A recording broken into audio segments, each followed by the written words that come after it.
eagle, you fly across the horizon into the misty morning sun. Nobody asks you where you are going. Nobody knows where you're from.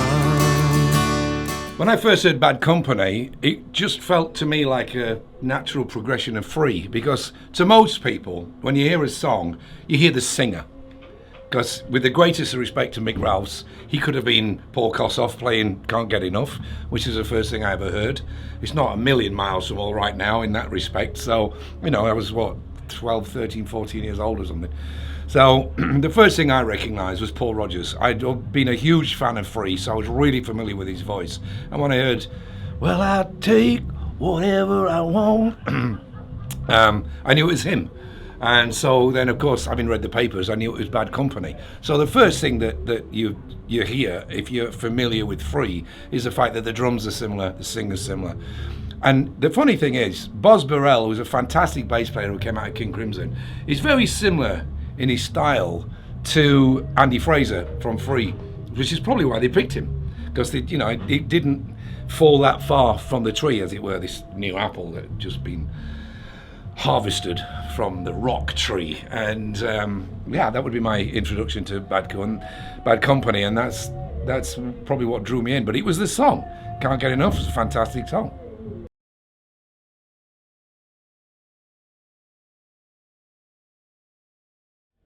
So Paul Rodgers' voice, he could pretty much do anything he wanted. He's got one of those classic, archetype voices that you want. He was like one of those early blues rock singers that everyone tried to emulate. So I think you would listen to him. You'd listen to the stories he would tell. So that's why it would put that over. And they were cool. That was the thing about them. Free were really cool when they came out, and Bad Company just pushed that even a little bit further. So there was a coolness factor to it as well, and his voice just slayed it,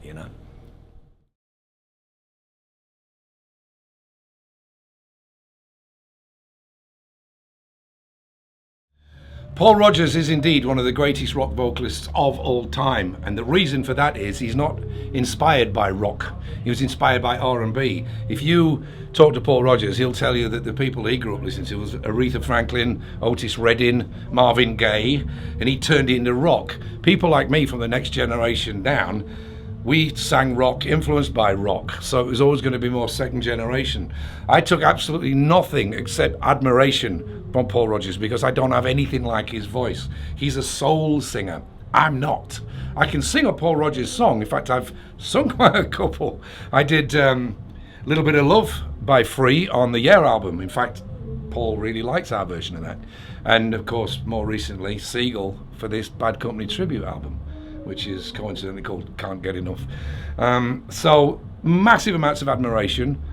Stage presence, I actually thought his stage presence when he was fronting Queen was more extravagant than he ever was in Bad Co, because he occasionally played guitar, and more so than any footage I ever saw of Free. So again, but two different styles. I didn't really take anything from it other than I just admired it.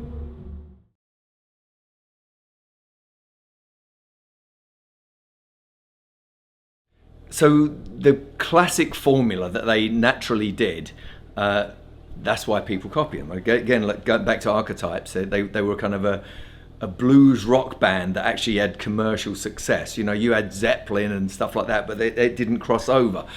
Something about, obviously, Free, All Right Now, My Brother Jake, all those great songs.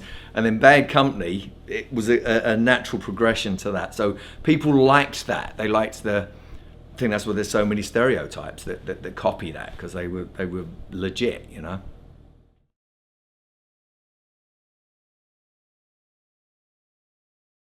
The reason me and Phil are on the song Seagull, quite honestly, it was a request from Paul.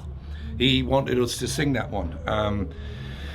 I don't know why. You'll have to ask Paul Rodgers, but I'm so glad he chose that one, because obviously the first album I ever owned was Bad Company. The first Bad Company album I ever owned was their debut album.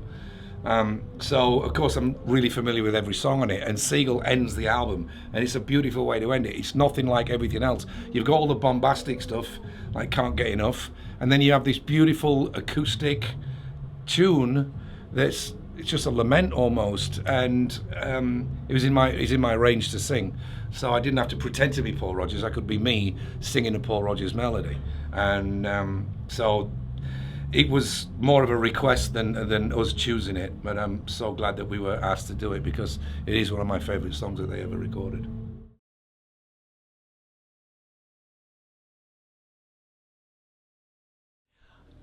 They'd already, like, Simon Kirke had done some drums, Joe had played acoustic, and Paul had done some stuff on it as well. So it was, for me, I just thought some heavy guitars, some ripping guitars, and some kind of like really melodic kind of lead playing would kind of suit it, would suit their thing, and just a bit more of an aggressive version, because we're Def Leppard, don't forget. So we had to kind of just make it a little bit different, but remain true to the original song.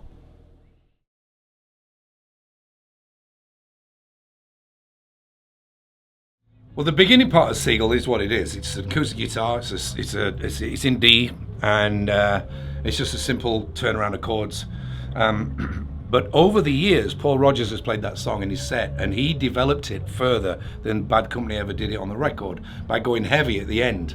And that was the version that he asked us to do, because he wanted to bring Simon Kirke in on it. On the original, I think Simon only does a tambourine, but on the Paul Rodgers recordings from the mid-noughties onwards, when he had like Jason Bonham playing drums, they brought drums in halfway through, and that's the version that he wanted to do. So we were more than happy to oblige. The interesting thing is there's actually two versions of Seagull. There's the version with Joe, Phil, Simon and Paul, and then there's the Def Leppard version, which we're saving for later.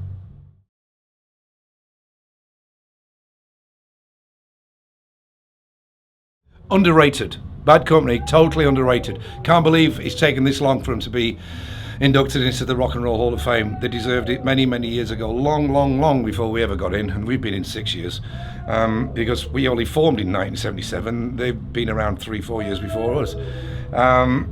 They've amazing songs. The legacy speaks for itself, because they made album after album after album of brilliant music. Specifically the first three, Bad Co, Straight Shooter and Run With The Pack, absolutely just chock-a-block full of fantastic songs. So it's all in the legacy. Here is a man asking a question. Is this really the end of the world?